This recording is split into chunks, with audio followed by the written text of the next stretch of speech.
The most hilarious thing is happening inside the SNP establishment as the party management are now begging MPs for money to save their party.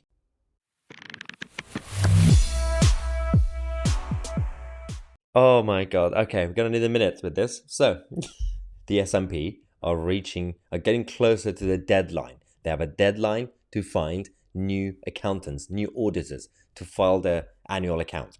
And they are struggling. They're probably not going to actually meet that deadline. And there's an infighting between the Westminster SNP people and the Holyrood SNP figures. And this whole issue is creating escalation. They're all blaming each other and begging their own MPs to fund the party. It is brilliant. So they're asking them to use taxpayers' money, their salaries, to fund them. The SNP have now ordered their MPs to pay the party more as the financial turmoil deepens. This is fascinating. So considering the taxpayer give money to these MPs to serve the public, they literally give them the salaries and the expenses and all the budgets for the staff. But because if they fail to meet the deadline with the audits, obviously the staff, the researchers and the assistants and the bag carriers, they won't be able to receive the money that they need, and the party will collapse. So even though it's the party's fault, and it's those who essentially created the financial scandal. Now, Stephen Flynn has accused his predecessor of failing to tell him that the SNP group in the House of Commons faces missing out on £1.2 million in public funds because its accounts cannot be signed off. So that's the punishment, obviously. If they don't actually meet the deadline, they will lose that funding. So the taxpayer would not be funding the SNP anymore.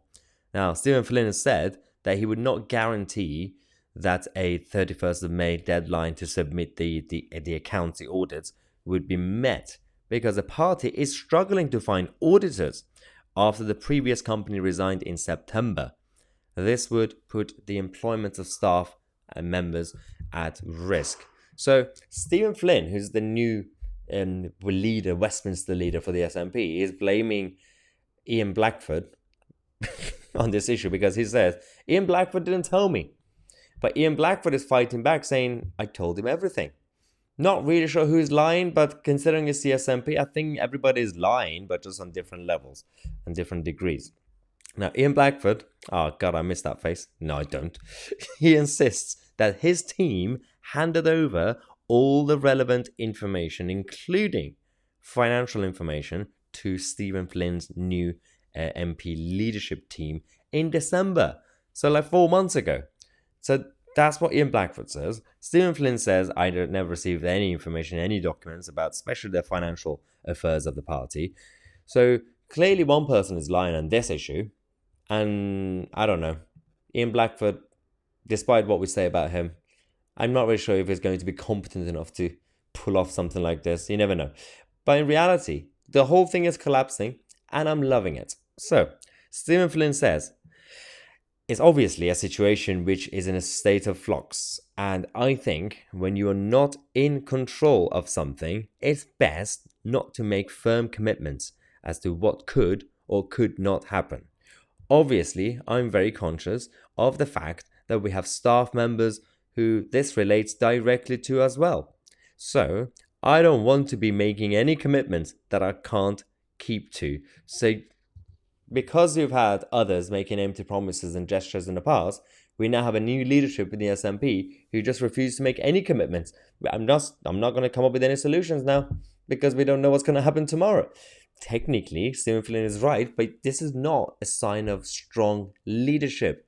You chose that job. Nobody forced you to become leader. You literally did a coup against Ian Blackford. And now you say, well, it's probably best to be a silent leader because that's what these dark times need. I think you probably need to go on holiday like Nicola Sturgeon in a camper van because she's still disappeared, but she's refusing to return to Parliament to do her job as an MP, as an MSP. So maybe you can join her. Maybe. I don't know. So we'll keep you guys posted on the developments from the SNP establishment. I'm Mahyar, Tousi, and we are the media.